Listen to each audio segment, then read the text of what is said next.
Joe Solari here with the Business of Writing, and joining us is our other host, Craig Martelle, coming to you live 150 miles from the Arctic Circle, where it is finally dark. And dark for when will we see the sun come up behind you? Oh, it's good. It's dark for like 4 or 5 hours a night now, so it's pretty cool. Good. So I thought, it's been a while since we've been on and had a chance to catch up. You've been a super busy cat, writing a lot of books and running a lot of conferences and doing some trips. So I just got back from a couple of weeks in Oregon on the coast, and you were in Bonnie, Scotland. So how did that go? Indeed. The 20 Books Edinburgh, the very last conference in the UK. The Edinburgh, we wrapped a writing retreat around a 2-day show. So we had the conference on Saturday, Sunday, but we had writing retreat Thursday, Friday, and then Monday, Tuesday, Wednesday. And it was amazing what people accomplished. They found their tribe. They got very, very close to people. They collaborated, coordinated, jammed some words, had some great conversations on plot, and were thoroughly and completely energized. I'm sorry I was sick for the whole conference because we went to Russia first, and Russia made me sick. So then I went to Hungary for a few days and was really sick there. And then went to Scotland, so I was only mostly sick and only mostly dead. But the attendees, they had a great time. They got a lot out of it. The weekend only folks who were able to make just the conference part of it, the sessions were exceptional. Informative. We had great conversations, great sidebars, ate well, drank well, and overall it was an incredible experience. Cool. Was there something you came out of there that you learned? I'm sure there was, but I don't put my finger on it. The writing retreat part of it, and I am looking at Vegas 2020 having like a couple writing retreats separate parts. The conference in 2020 will be a Tuesday, Thursday again. Mm-hmm. So maybe having a writing retreat Friday to Monday separate. And we'll have separate people managing those, maybe at some of the different resorts, and get some space and have folks go and collaborate with their tribe. Keep it more genre, local. The romance group killed it. Nora Phoenix was an incredible leader for that group, even though it was like, hey, just show them where it is and stuff. But she took charge. And the people accepted what she was able to teach and help them with. And Liz Kelly was there as well, and some others that really helped raise everybody's game significantly in the romance room. In the sci-fi room, we had a bunch of people who were jamming sci-fi novels, but we also talked plot. We had belittled and belabored people who talked while we were writing, like me. And Michael Anderle got kicked out of one room because he was. And then took it upon himself to play AC/DC from his phone at max volume while people were trying to write. So he got kicked out. So no corporation too big to fail here, buddy. Yeah, I'm sure that's not the first time he's been sent to the hall. I've been kicked out of better places than this. Yes. Go sit in the principal's office. Cool. Yeah, so we're going to talk business like we usually do, and specifically, I just got done reading. It's your second book, nonfiction book, Release Strategies. Yes. So yeah, some really interesting stuff in there. And you and I have talked along the way, so some of it I kind of knew where you're coming from, but I thought it'd be a good idea for you to kind of unpack some of the thoughts. One of the big ones that I caught, you tell the story about how, you decided to go after these particular release strategies that required you to stack up a bunch of books and make some significant investments. And I wanted to make sure that we talk through with everybody that cash flow piece is important no matter which of those strategies you choose, because you did a great job at like, hey, if you want to launch once a year, think about it this way. If you want to do once a quarter, think about it this way. But it shouldn't be, people shouldn't assume that the only one of those launch strategies that has cash flow concerns is just when you decide to hoard books. Yeah. any of those you can run out of gas on. So you bet. If you publish one a year, you can be successful, but you have to have an A marketing game because just you're not putting books in front of people with a frequency where they're going to see it. What's the ad touch? You've got to touch somebody 7 times before they finally say yes and buy it. So if you only have one book, you have one chance to touch them 7 times. But if you have 7 books, then you have 7 chances to touch them 7 times and say, hey, an author who writes a lot of books, I read a lot, so let me try this. So it's just different. It's not better or worse. It's just different. So marketing, once again, it comes to cash flow, because if you market, that's money spent right now. Facebook will get their money. That's for sure. That's for sure. So with where you're at right now, you've tried all these different things. I know that last year was kind of a watershed year for you, because not only did you try multiple different strategies, but you were doing them all kind of at the same time, right? Mm-hmm. Right? The first 6 months of this year was Craig's venture into publishing status as opposed to just writing and publishing some books. I published 1 book a week from mid-December through the beginning of June. So I published, I think, 30 books during that period. Some weeks I published more than one. I had a variety of royalty share. I had a variety of books that I personally wrote. I had novellas hitting. I had work for hire books. And what you talk about cash flow, one of the big things on cash flow was the work for hire book. These were long, 75, 80,000 words. So I'm paying $3,700, another $500 for a cover, and all of a sudden I've got $4,200 out, and it'll be 6 months before I see the first money back on that. And then, oh, by the way, I want 2 and 3, so that's now I'm up to $12,000 out, and it is a significant cash flow challenge. Now, I was ready for it, so I had it, but after collecting all the data, I think I overwhelmed my readers, and I put that in the book. And now I'm down to 1 or 2 books a month is all one collaboration and one of my own. And the ones on my own, real low overhead, just get the cover, get the editing, and publish away. And they're selling better. So because I was publishing a book a week, so roughly 5 books a month, and am making the exact same as now when I'm publishing 1 book a month with more intentionality. So I am becoming a bigger and bigger fan of the hard launch strategy, where you lead up, you give the snippets, you entice the readers that, hey, this book is coming, as well as the drawing back on collaborations and work for hire and stuff that has money out now with no guarantee of payback. So because my reader base, those who like my stuff, I have a guaranteed number of sales, so it's paid off the first day of publication. So I'm into gravy, and then and my release strategy is such that I release towards the end of the month, so I can get the money now. And this is one thing we talked about in Edinburgh for Michael for his big pre-orders. What he'll do is set a pre-order on one of his big books, one of the flagship releases, and let it hit on the 29th or 30th. So all those pre-orders payout accrue on the 29th or 30th, and the page reads then go the full 30 days of the next month, so he gets the page read bonus, and then also gets all the money in 60 days, because if you release on the 1st, it's 90 days before you see your money. If you release 1 day earlier, it's 60 days. That 30 days makes a huge, huge difference when you have pre-orders of like 5,000 pre-orders. Why would you wait 1 day and then set back $10,000 for 30 days?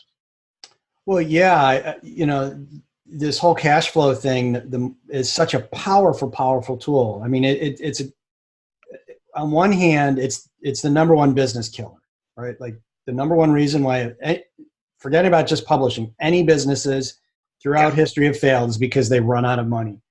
Number two is if you understand how to use cash flow to your benefit, like you just talked about, that extra 30 days, $10,000 for 30 days in Michael Anderle's hands, Like can that, generate 30 to 40 grand of additional revenue. Yes. right? Like that's really powerful how you use that cash and when you have that cash available. I saw him on when he was at the London Book Fair. I think it was the guys at Self Publishing Show had interviewed him, and he shared that his biggest issues now were cash flow, and that's because everything's scaled up to how many books a month does he release? 30, 20 to 30, yeah. Right. So like when we're talking here about somebody that's just doing their first launch, whatever this number is for in the case of, even if it was all he's not, if it was all he was writing it and it was just the cover and the editing, right? It's times 30, but he's got those additional costs you're talking about that. Well, in one hand, it maybe you're paying somebody ahead of time. The other is you're not getting the full return, right? Like that, maybe that $10,000, $5,000 of that goes to you because you co-wrote with him, right? So wind up is understanding how to maximize that cash flow on the duration piece. Like the more you can pull that in, the more powerful, the more turns that cash can have in your business. That's right. That's right. And one thing on cash flow, especially if you're talking advertising dollars and you have a positive ROI, if you spend $10,000 this month, if you spend $10,000 a month on advertising, you only have to have $30,000 because you $10,000 this month, $10,000 next month, $10,000 a month after, but now you're getting paid. So you're just cutting off that $10,000 and rolling it back. So because people think, oh, you spend $10,000 a month, you've spent $120,000, but in cash flow terms, you've spent $30,000, and that's an important differentiation for as long as you're maintaining a positive flow. Otherwise, you're digging into your war chest. Well, and the other part of that I've observed with my clients and talking to people in the industry, with the changes that are going on in advertising, there's more people advertising, costs are going up, is taking the time to understand, and you have to shift things, right? So the money that comes in 2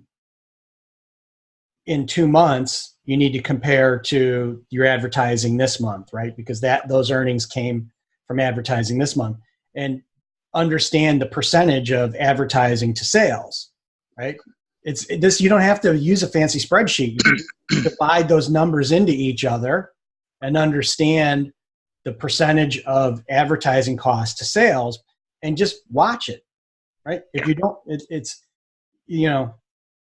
it's not the most reliable gauge, right? This is my analogy with this. It's like a fuel gauge. Like a fuel gauge isn't a really reliable gauge, right? Especially if these fancy cars where they're telling you how many miles you got left.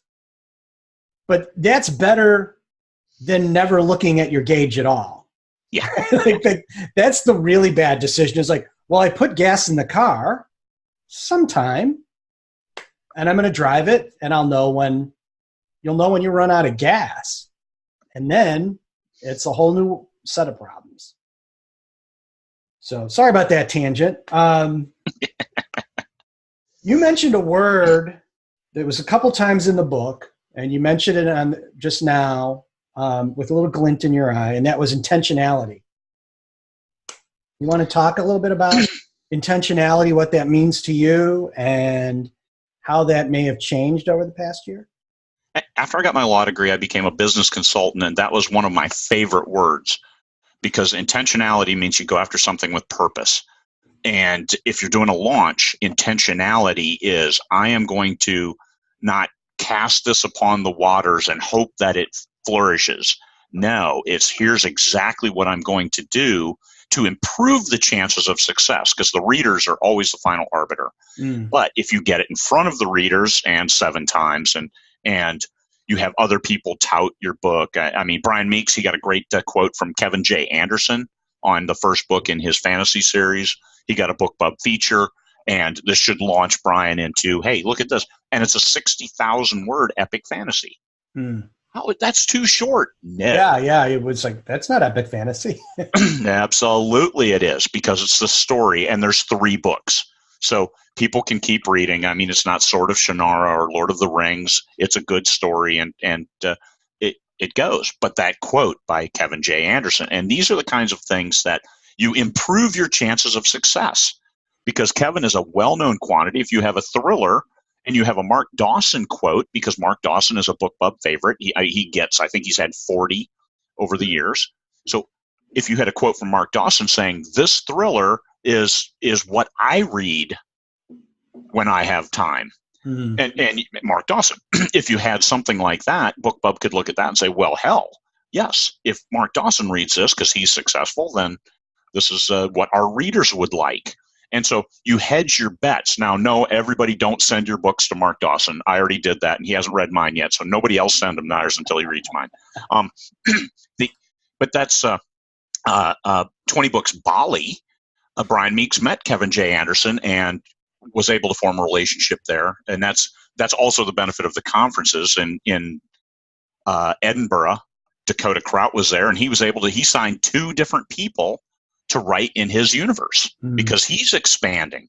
And so opportunity, people say opportunity looks like coveralls and hard work. Opportunity looks like showing what you can do and being willing to do the hard work. So people went to that conference and they're like, hey, here's my stuff, here's my portfolio, which is something that I talk about significantly in Collaborations, which is coming out this week. I think August 23rd right now is when it'll hit. It's the intentionality of purpose. You go to the conference to get something from it, but don't be a wallflower. You introduce yourself, you talk about your genre, you talk about your books, you get excited about the stories, and then you learn how to write better. Because it's always the reader's the final arbiter, and writing better may not necessarily be how you use commas or anything like that. It may be how you address things in a way that the readers can embrace. Mike Landerly talks about emotions and beats. How do you make sure open loops? How do you have like a mini cliffhanger at the end of each chapter so they never put the book down? Those are the things you can learn and get better at. And that's, I think I've gotten better over the years. But the readers, if the readers are putting your book down at any point, they may not pick it back up again. And if they don't pick it back up again, they're not going to tell their friends, bye, I couldn't put this down, because they could. So the writing better is a relative statement, because people think that they may have written the most perfect book ever. But if it doesn't sell, it's not perfect. Unless this is what you want to write. And that's everybody has their separate goal. But this is the business of writing. How do you take those words and turn them into dollars that you can then take your family out to Dairy Queen with? And in Illinois, that's $100. That's right. That's right. And that's if you don't take the toll roads. No extra sprinkles for you. I only got 100 on me.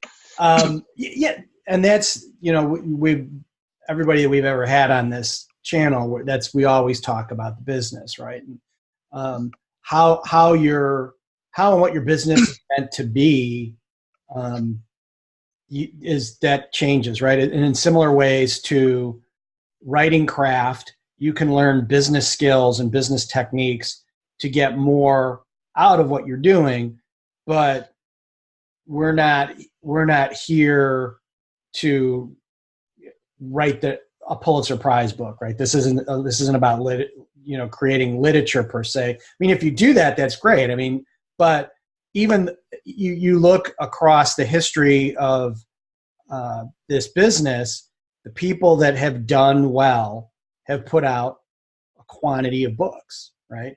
Yes. Now, maybe it's one book that is you can find examples of cases where it's one book that makes them most of their money. Yeah. But that may have been the 8th or 10th or 20th book in their series, and it took all those other books to get their act together. Yeah. Right? Yeah. People reference Hugh Howey.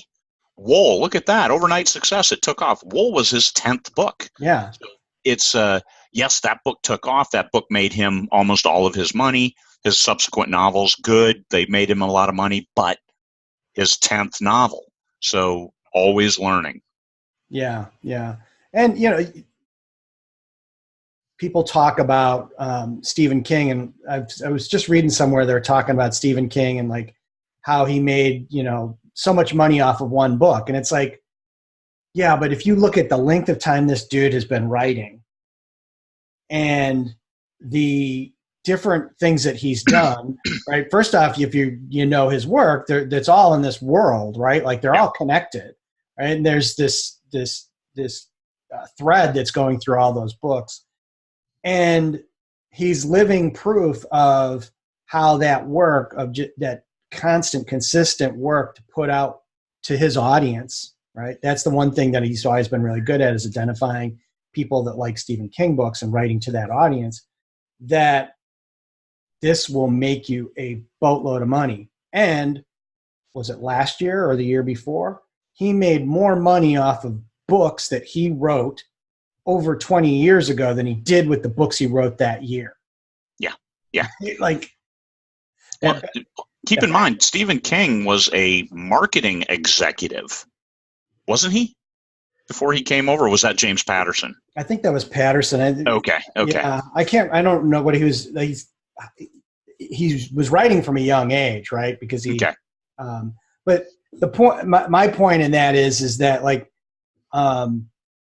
he's been around long enough and has done the work that, the book It has been made into a movie twice. Yeah.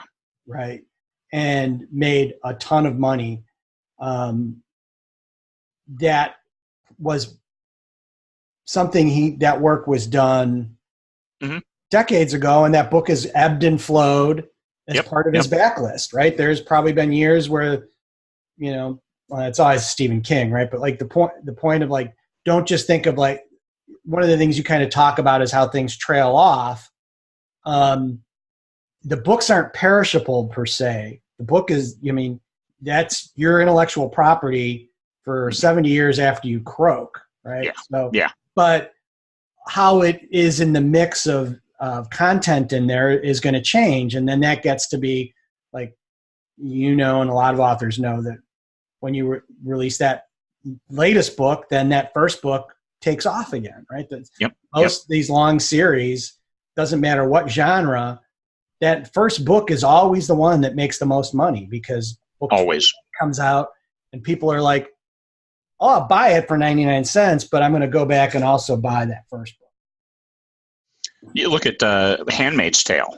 Margaret Atwood wrote that, I think, in the 90s. So that ebbed, and she ebbed way down, even though she's a very good author. It ebbed, but then when it came out on TV, then she's been top 3 in sci-fi ever since. But that's the power of backlist. You look at Stephen King, and we would say, well, look, he's only writing and publishing 2 to 4 books a year, but year in, year out for 35, 40 years, he's been publishing 2 or 3 books a year. So it's and that's what people from old trad pub days, because we can look at them and say, hey, they're only publishing 1 or 2 books a year. Well, that's their contracts probably limited them to that. But every year, year in, year out, 1 to 2 books. And all of a sudden now you've got 40 books, you've got 50 books, and you've got a backlist, you've got a good revenue stream that you can exploit. And I posted something in 20 Books this morning about a 1 to 9, a box set of books 1 to 9. This month, that's going to be that is going to be my bestseller this month. And these are books I wrote 3 years ago. It's just I put them into a 9-book package. I priced them at $199 for a bunch of promos, and then kicked it up to $299. The reason $199 is Amazon wouldn't give me 99 cents. So that release strategy is I released those books as they were written and sold them and did really, really well. But then recently I'm like, hey, let me put a 9-book box set together and just sell that. 9 months of my life writing these stories. But the 9-book box, I think the promos that I did at $199, because it's a KENP of $29.64, because the 3,000 is the max they pay for KU. If you go over 3,000, then those are pages that don't pay. So it actually came out, and that was a fluke. I didn't do anything to manipulate. I mean, it's 9 books. Yeah. So $29.64, so I'm pretty much at the max perfect level of KENP for a KU payout if somebody reads the whole thing. and 9 books at, if I had done all the promos at $2.99 instead of $1.99, then I would have tripled my revenue. I had a $200 day. I could have had a $600 day because of I just price it down because of international sales. So 70-cent royalties on a $1.99 as opposed to a countdown deal where you get more. Mm-hmm. And then priced it to $2.99. So now I'm up to the 70% royalties. So I priced it at $2.99 about 5 days after I started the promotion, just because holy shit, let me price it up. And I was going to take it to $9.99, but I'm like, hey, let's see how it does. At $2.99, it's doing really well, earning over $100 a day, and very, very well with no end in sight. And yes, I am spending about $30 on ads now, but $30 to get 100 back, I'm good with that. Mm. That's good. And on that, you talked about some different pricing strategies in the book. And you did a lot of experimentation over the past couple of years. Do you think there's anything that is like tried and true based that associates with the actual launch frequency? So like you would do a certain pricing strategy if it's, rapid release versus once a quarter, or have you just kind of settled on like, this is how I do all my pricing and promotion? I look at my readership as a limited pool. And if I'm releasing a book a week, then I feel obligated to put them on sale once a week for 99 cents. I call it fan pricing, because I don't want to try to stiff them $4.99 every week in, week out. Hey, send me $5 just because I want your money. I don't want to make it look like a money grab, especially not for my super fans. Mm-hmm. If you publish once a quarter, I don't see any problem with always publishing at full price or maybe $1 off. Because people like, hey, let's do 99 cents. We'll get the ranking. We'll get the algo love as whatever nebulous magic that is. Because I don't know what triggers that. I know some people go sub 1,000 on their ranking, and then they stay there, and they don't know what they did. And I don't know what to do to replicate that. I've had some books stay sticky, we call it. But what works is maximizing the revenue. So at once a month, I'm more comfortable pricing the book down like $1 off, $3.99 vice $4.99. And what I've seen is between $4.99 and $5.99. That's a hard stop. People see $4.99, less than $5. It's okay. And this is for a Craig Martelle book. Yes, I have some value in my name. But for new readers, I'm always looking to bring new readers in who don't know me. Mm-hmm. So if they see I've got 100 books and they're all priced $4.99, okay, hey. And they see all these reviews and everything, all kinds of social proof. So that has the value as well. So with frequency comes, it's like the Walmart model over top of the Ferrari model. If you publish one book a year and it's a magnum opus every single time, you should probably charge as much as you can possibly charge. $9.99 if it's in KU, whatever it might be. Mm-hmm.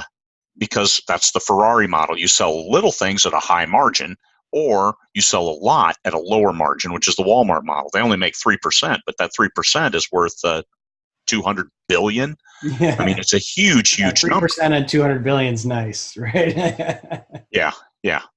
So it is a game of numbers indeed, but it's how you launch, and that's I think I talk about that in release strategies about different pricing models. And if your fans, it's one thing if you train your fans to expect a 99-cent book, they will.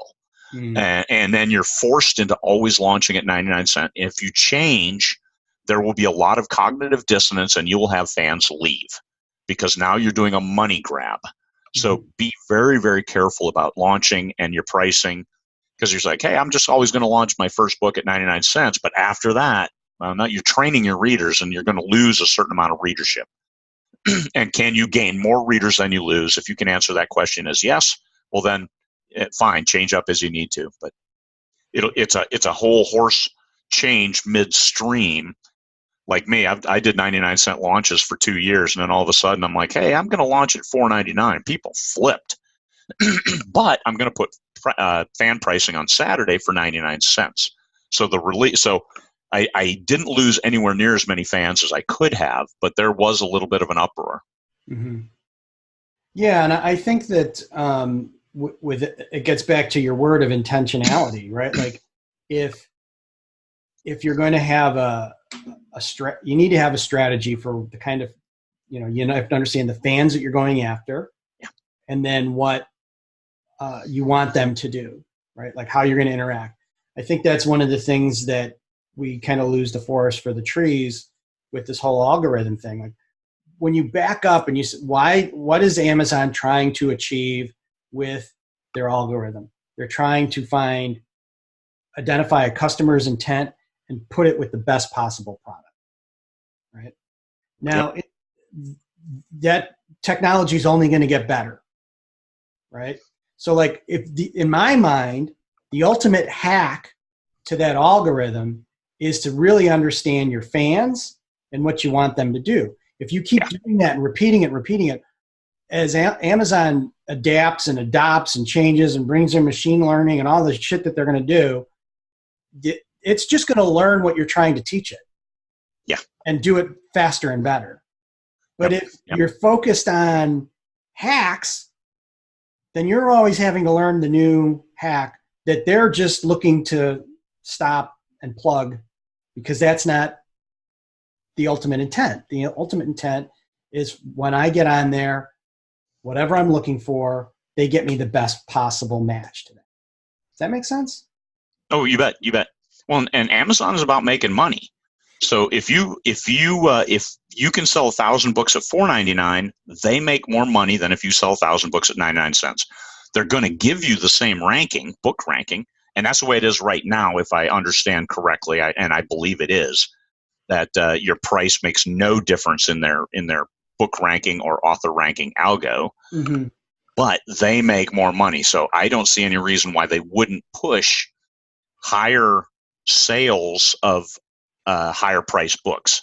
So if you sell 1,000 books at $4.99 or 1,000 books at 99 cents, the person who sold 1,000 at $4.99 should be ranked higher.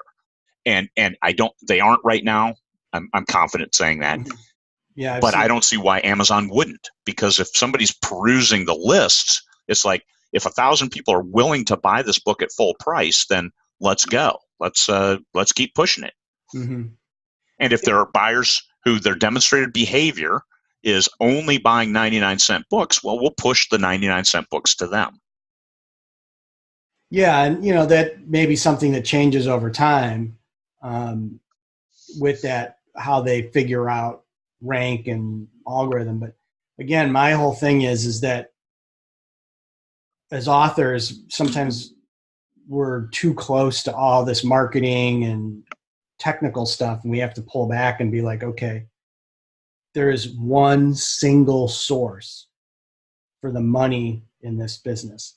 The money that you get, the money I get, the money that Amazon gets. It's the reader. Right? That is the source. So don't ever forget that. Yeah. If you figure out how to connect with that with less friction, there's more money for you. There's a better value proposition, right? You may decide that now that I've got less friction, some of that value I'm going to give back to the reader so that it's a better value proposition. Some of it I'm going to keep more for myself because now we've cut traditional publishing out, or we cut whatever that friction might be. But the more you can understand and connect with that audience, the easier it's going to be for you to market and advertise, right? Because I think one of the things that is kind of an underlying thing is 99 cents attracts a certain type of reader, right? That they've got a different kind of value proposition than somebody that may be paying $7.95 for a book. Mm-hmm. You have to decide, right? What is that? Is that a tell of the type of reader you want, right? Go ahead. And then there's also the value proposition of the reader who buys 99-cent books, who then goes on to buy the full price rest of the series. Those are the ones that you want. Yeah. Because they're bargain hunting in one way, but they're doing it so they aren't risking spending too much on a book they might not like. But those readers, Amazon especially, has pulled those readers into KU because then you can read one page, kick it back, get another one, and read 20 books in a day and decide I want to buy this, as opposed to buying 99-cent books. But that reader behavior, once again, Amazon will know. Well, and you need to know, right? Because you'll probably have you won't just have one type of reader, right? Like, what's your read through rate? Yeah, like if you're participating in Kindle Unlimited, then you have a subscription audience, right? That's going to account for some percentage of your sales. Yeah. Some of those readers are going to love you so much that they're going to come over and sign up for your newsletter. And in the future, they're not going to read your books in KU. They're going to buy your books directly, right? Knowing that reader is a different type of reader now. You don't exclude either. You just treat them with the respect that they're both deserving, right? Yeah. You know, like a lot of times when I'm talking about stuff around direct sales and how you can find more of these types of transactions, a lot of folks, their skin crawls because it's like, well, 80% of my business is Kindle Unlimited. I'm not saying to walk away from that at all. Yeah. Right? Like, and I'm not saying that you should do this other thing because you've got to protect yourself against something that might happen on Amazon. I think that's just a fear tactic. What you have to understand is that some people are going to come to read a Craig Martelle book through Kindle Unlimited and be like, this is what I would write. This is what I love to read. I want to support this person. I'm going to go sign up for his newsletter and I'm going to buy his books. And if Craig says to me, you know what, the best proposition is to buy direct from me, they may start to do that, right? But if you don't start to understand that stuff, then you'll never be able to really be able to, in the future, you know, the right message to the right reader, right? I think that's something that gets lost with all this advertising stuff. Right, we think if we blast out this message loud enough that we'll get that, but it just makes more noise. Well, and that's new release. The readers who writers who only have one or two books. Yeah. Like, hey, I'm going to stockpile my books. If you've never sold a book before, I would caution against stockpiling unless you know for a matter of fact that it's a book that resonates with readers. Mm-hmm. And I'm not talking your family and friends. I'm talking third-party neutral folks who don't know you from Adam. Read your book and say, yes, this is a great thriller, and they nail the genre. Mm-hmm. Genre equals marketing. This is one thing. Don't ever forget that. Genre has nothing to do with, hey, I'm a little bit like Stephen King mixed with J.K. Rowling. Nobody cares about that except for marketing. It's where can you find the most readers who will like your book. Mm. So for new authors looking at new releases, make sure your book is viable. If you can't find those neutral readers, then I would say launch it. Don't write books 2 and 3, because if book 1 doesn't sell, book 2 and 3 won't sell. I can guarantee you that. So don't waste all of that time if you don't know. So limit your risk by limiting your unknowns. Once again, it goes to intentionality. Yeah, and I think that is a key misconception some folks might have is like, well, rapid release might be a way for me to jumpstart my career. And what I would caution people on that is that this is the business of writing. You have to make sure that you have a product. Yeah. That is a book that people want to buy. You have to create a product, then you have to see if it attracts an audience and learn from that. So in the beginning, you really have to look at your release strategy tied to, what you can write, what your capital is, right? Like you can't be saying, I've mentioned this before, probably on this show, is where after Martha, was it the 2016 20 books talked about rapid release? Yeah. Everyone ran out, they're going to rapid release. And I was sitting in the hall thinking, they have no idea how much money they're going to need. Yeah, that's right. That's right. A significant amount of war chest cash. Yeah. Before you see any kind of payment, if you're going to stockpile books, just understand that going in. Yeah, and why I bring that up is if you're beginning, you're already cash constrained in most cases, right? Let's be realistic about how most people start their business. In this is they're doing this while they've got a full-time job and they're raising a family and they're doing a bunch of other stuff. and the money that is going to fund this is coming out of personal savings. Yeah. Right? And so it's a precious, precious resource. So if you want to try it, then you just understand you might have to save up $3,000 to $5,000 if you're going to do a launch like that. But then you take the risk that you don't, when you do that, you get out there in the market with a bigger bang, but with less response. Whereas kind of the other way where you do bring a book out, another book out, another book out, that you'll learn, right? So a friend turned an author on to me. She's not real familiar. I've turned her on to 20 books since then, but she had written her first book, right? And she's wondering, like, why hasn't it done well? And I looked at the book, and it's like, it ranked okay. She's got great reviews. But it says on the cover, book 1. And there's no book 2. There's no book 2, and it's in science fiction. So I had a nice, I'm like, understand this. Like, there's people that are window shopping, but like, they're not going to come back until the deal is closed, and the deal is 3 books, right? You even mention it in your sales page. This is book 1 of 3 books. So like, just be patient. Don't expect anything else until book 3, and you will probably be wildly surprised at, like, why did book 3 do so well? Well, no, everything just blew up because like the full product is delivered. Yeah. Well, and that's, as a small business expert, you understand that authoring actually has such a low barrier to entry financially compared to other small businesses, because you don't need extra licenses, you don't need all these other formations, you don't need a storefront, you don't need product. All you need to do is write the book. If you study hard and work hard, you can do your own cover, you can do your own blurbs, you can do everything you need to do at an extremely low cost. And then to be successful, it can also be at extremely low cost. Now that's getting more just because of ads, but that's as you scale up. Still, writing is the cheapest, one of the absolute cheapest businesses to start. Well, and there's guys in this industry that are big publishers that are doing stuff, and they're not running any advertising. They have a different way to market, right?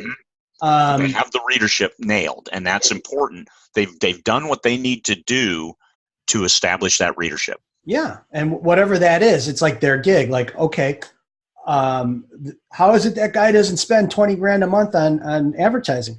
Well, because he's at 6 cons a year. Yeah, with his people know him. Yeah, like he's in the trenches with his fans, building that. It's a different expense, it's a different strategy, but he's 100% committed to it and making it work, and has been doing it for 5 years, right? And like, that's the payoff. But it's like, well, are you prepared to do that? Are you prepared to do that kind of thing? Then you'll get similar kind of results, right? But so you pay in one way or another. You pay in time, or you pay in money. Yeah, I mean, any business that's trying to attract customers has to be active in how they do that, right? There's very few businesses that are in a position to just, people think, well, people line up in front of Apple stores to get their next product. It's decades of marketing and work on product perfection and all kinds of things that went into that they now get to leverage. It didn't just like one day happen, right? Or you hear about these places, they'll be like, well, there's a line in front of that store. Well, because they put a line in front of that store to make people think that something special is going on there. Now, that may work to get people to stand in the line, but if you go into the store and you're given a shitty product, you're never going to stand in that line again. That's the part you got to remember, is once you get somebody in the door, do you deliver? Yeah. Right? Like, to get them to come back. Yeah. I mean, that's it. Like, you have to be, because here's the thing is, if you love to write, you're going to write more books, right? Sometimes it gets to be like, oh, I got to write 20 books. Well, like, if you really are into this thing, if this is what you like, if this is your dream, like it wasn't just to write one book and then sit back, was it? Yeah. Because there's better ways to. This isn't a passive income business, I guess is what I'm saying. Yeah, you don't get to write it and then go on a vacation to Barbados for 6 years. No. And here's kind of a sad truth about some authors is I know some folks in this industry that are doing well that have the money to go sit on the beach in Barbados, and they won't. Nope. They can't get these characters out of their head. Yeah. And still write, still tell the stories, and still not high enough up their mountain. Still not where they want to be. Because you look at Nora Roberts, you look at James Patterson. Why is James Patterson still working? Because he's still got that hunger. Mm. I mean, $91 million a year of known income isn't enough. It's not because he's greedy. It's because he's still hungry. Yeah. Well, here's an interesting one for you. So a friend of ours used to work for Judith Krantz. Okay. Back when she was living in LA, and then she moved here. And she said that, I think Judith just died last year. Okay, so Judith Krantz has a closet full of books done. Now, contractually, she was only obligated to put out so many per year, and that's what the publisher was taking from her in publishing. Like, so they kind of had their system, and they were making money, but that didn't stop her from writing all the books that she had in her. Like, they're stacked up in a closet, just typewritten. Right? That's insane. Right? So, but that brings a whole nother thing is like, that stuff is intellectual property for another 70 years. That is gold for her heirs. Yeah. Because she passes away, hey, 2 books a year from Judith Krantz for the next 10 years because they're here. And they're all Judith originals, not ghostwritten. Yeah. So that's huge. That's huge. Yeah. If you're the heirs. Yeah.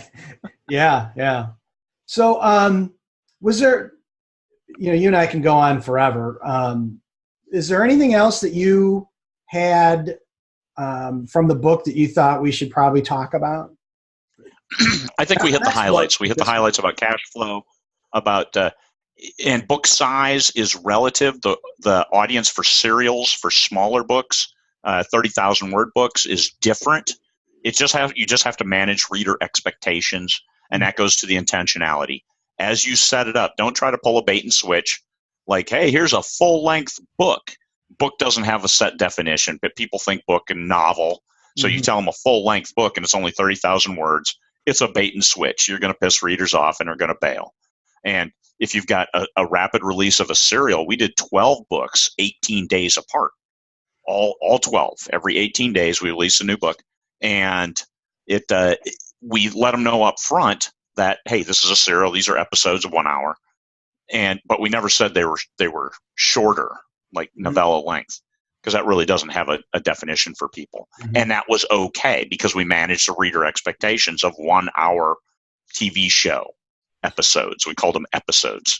Yeah, that Dark Landing series was very clear what you were doing, right? Like it was in tune with the genre, right? Like, so for certain folks, that was going to really resonate. Yeah. And we recovered them since then, and we haven't done a big push yet. We did the book 1 to 3 Omni, and we set up 2 different series pages. We have a series page for the books 1 through 12, but then we did the 4 Omnis, which are 3 books each, and those are 90,000 word books because they're Omnis with 3 books each, and that has their own series page, Dark Landing Omni. So that was a cool way to go because it was just a different revenue stream with no added cost. Nice. So like you mentioned, you've got another book coming out. What did you say, the 28th? 23rd, this Friday. Oh, so this Friday. Collaborations, and I think that is by far my best book of the Successful Indie Author series. It's got a lot of information. I got a lot of great additional tips from folks who have done a lot of collaborations just to make sure I filled all the gaps and addressed all the issues. I've got sample contracts, which puts it head and shoulders above almost every other book that talks about collaborations and working together. And then in 2 weeks, I've got a book coming out called Write Compelling Fiction. And now that's to the craft side of writing a story that people want to read. Larry Martin wrote this originally back in 2008. It was dated because that was all trad pub, how to sell a story to trad pub and what are the key elements in writing a good Western. And we updated it in 2019 to include science fiction and some other genres and overall writing techniques, a lot of samples. And that is a damn good book too.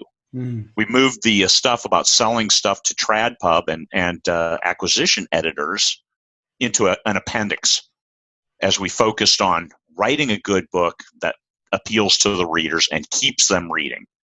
There's a great quote in there from Elmore Leonard saying, I try to avoid the parts that readers skip. So he doesn't write those. It's important to note that just write stuff that readers are going to read, and then everybody wins. They read it all the way through to the end and then say, where's the next book? And that is the perfect book. Yeah, to kind of go back to the collaboration book, I've seen an early copy of it, and I was talking to Martha, who I know also saw a copy, and her comment to me is just for the contract stuff, she would buy that book.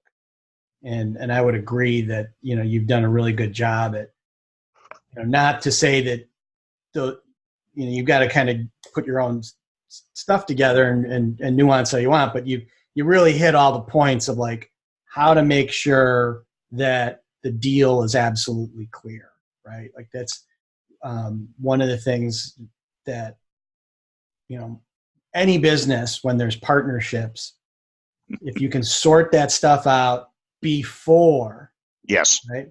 Yep. Understand every partnership ends. Every single one ends. Every single one. Yeah. Could be good, could be bad. Well, and even if it ends with death, what are your survivors going to think about this? How are they going to look at the money? Because if it's a successful partnership, you've made money, and you will continue to make money because death plus 70, right? So how do you handle that? And that's with a good goddamn contract. And we have those in the book. We have ones that will work that you'll be able to take to probate and say, I want to exercise my rights, and keep going. And we also put time limits on there every 7 years, renegotiate. And if you can't come to an agreement, then the original terms. I'm a big fan of that because the default is the contract will continue in force if you do nothing.